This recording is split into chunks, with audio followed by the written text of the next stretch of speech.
दोस्तों, सल्तनत उस्मानिया मुसलमानों की आखिरी खिलाफत थी जिसने 600 वर्ष तक इंतहाई शान और शौकत के साथ दुनिया के 3 बर्रे आजमों पर हुकूमत की थी। उस सल्तनत की बुनियाद सरदार अर्तगल गाजी के बेटे उस्मान गाजी ने रखी थी और उसी मुनासिबत की वजह से आज तक उस सल्तनत को सल्तनत उस्मानिया के नाम से याद किया जाता है। उस्मान गाजी की पूरी जिंदगी जिहाद फी सबीलिल्लाह और दीन की दावत से लबरेज थी। चुनांचे उस्मान गाजी अपने इंतकाल के वक्त अपने बेटे औरहान गाजी को एक ऐसी वसीयत की थी जो बाद में एक ज़ाब्ता कानून बन गया, जिस पर बाद में हर उस्मानी सुल्तान अमल पैरा रहे। तो क्या थी वो नसीहत, जानेंगे आज के इस वीडियो में। और साथ ही साथ ये भी जानेंगे कि उस्मान गाजी के बेटे सुल्तान औरहान गाजी पर ये जो इल्जाम लगाया जाता है कि उसके दौरे हुकूमत में एक ऐसी फौज बनाई गई थी जिसका काम सिर्फ ईसाई बच्चों को उनके माँ बाप से छीनकर जबरन मुसलमान बनाना था और ईसाइयों से उनके बच्चों की सूरत में टैक्स भी लिया जाता था, तो ये इल्जामात कहाँ तक दुरुस्त है। तो दोस्तों, आज की इस वीडियो में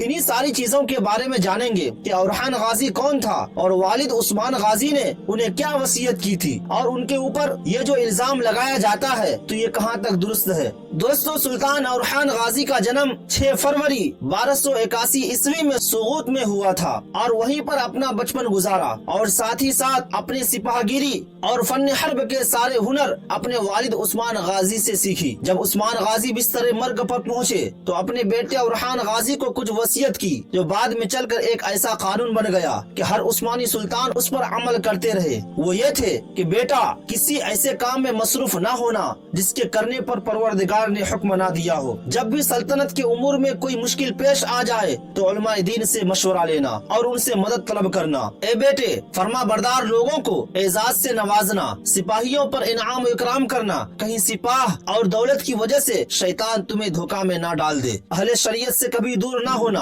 बेटा, आप जानते हैं कि हमारा मकसद अल्लाह रब्बुल इज्जत की रजा जोई है और ये कि हम जिहाद के जरिए तमाम दुनिया में अपने दीन के नूर को आम कर दें। लिहाजा वही बात करना जिसमें अल्लाह रब्बुल इज्जत की खुशनुदी हो। ए बेटे, मैं रब की बारगाह में जा रहा हूँ, मुझे आप पर फख्र है कि आप रियाया के साथ अदल करेंगे और राह खुदा में दीन इस्लाम की इशाअत के लिए जिहाद करेंगे। दोस्तों, ये वो जिंदा जावेद वसीयत है जिस पर उस्मानी हुक्मरान अपने दौरे उरूज में अमल पैरा करते रहे। उस दौर में जबकि उन्हें इज्जत और गलबा हासिल था। उस्मान गाजी जब इस दुनिया को छोड़कर गए तो उस वक्त उनकी सल्तनत का रकबा 16,000 मुरब्बा किलोमीटर था और अपनी नौज़ादा ममलिकत के लिए बहरे मरमर तक रास्ता बनाने में कामयाब हुए। औरहान गाजी अपने वालिद के वफात के बाद तख्त नशी हुए और फतुहात में अपने वालिद की पॉलिसी को इख्तियार किया। चुनांचे 1327 ईस्वी में अजमियत को फतह किया और यहाँ पर एक उस्मानी यूनिवर्सिटी कायम की और दाऊद कैसरी को उसका प्रिंसिपल मुकर्रर किया। औरहान गाजी ने अपने दौर के तकाज़ों के मुताबिक एक लश्कर तश्कील दी और उसे मुस्तकिल लश्कर की हैसियत भी दी। सुल्तान औरहान गाजी दरअसल हुजूर सल्लल्लाहु तआला अलैहि वसल्लम की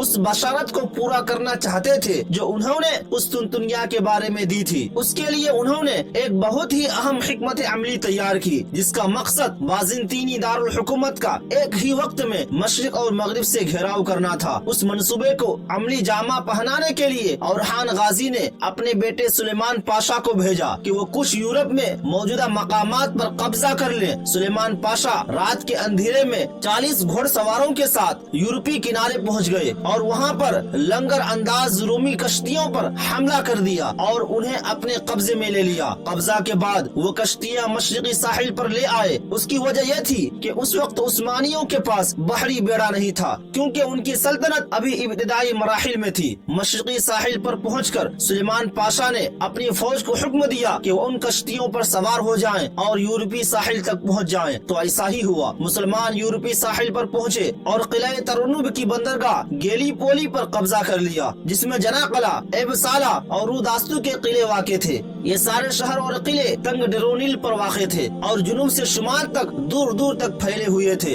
इस तरह सुल्तान औरहान गाजी ने ये बहुत बड़ा इक़दाम किया जिससे कुस्तुनतनिया की फतह की कोशिश करने वाले हर फर्द को फायदा पहुंचा जिसने उसको फतह करने की कोशिश की थी। दोस्तों, अब आते हैं उस सवाल की तरफ जो औरहान गाजी पर थोपा जाता है कि उसने एक ऐसी फौज को तैयार कराया था कि वो फौज सिर्फ ईसाई बच्चों को जबरन मुसलमान बनाता था। तो दोस्तों, उसका हकीकत से कोई ताल्लुक नहीं है। है। हकीकत ये है कि सुल्तान औरहान गाजी ने एक ऐसी फौजी लश्कर को तैयार कराया था जिसको इंकशारिया यानी यनीचरी के नाम से जाना जाता है। उसमें उन नौ मुस्लिमों को भर्ती किया जाता था जो सल्तनत के हुदूद के वसी हो जाने की वजह से उस्मानी सल्तनत के शहरी बन गए थे और गैर मुस्लिम इस्लाम दुश्मन ताकतों के साथ जंग में मुसलमानों की कामयाबी और मफ्तूहा इलाकों में बसने वाले लोगों की एक बहुत बड़ी तादाद इस्लामी कलमरों में शामिल हो गई थी। और खान गाजी ने उन्हें मुस्लिम सिपाह में शामिल होने की दावत दी। इस्लाम कबूल करने के बाद और खान गाजी और उलमा व फुक़हा ने एक कोशिश की कि उनके दिलों में जज्बा जिहाद फी सबीलिल्लाह, हिफाजत दीन और फुतुहात का शौक और शहादत की मोहब्बत पैदा की जाए। इसलिए जब वो मैदान में उतरते तो उनका नारा होता गाजी या शहीद। दोस्तों,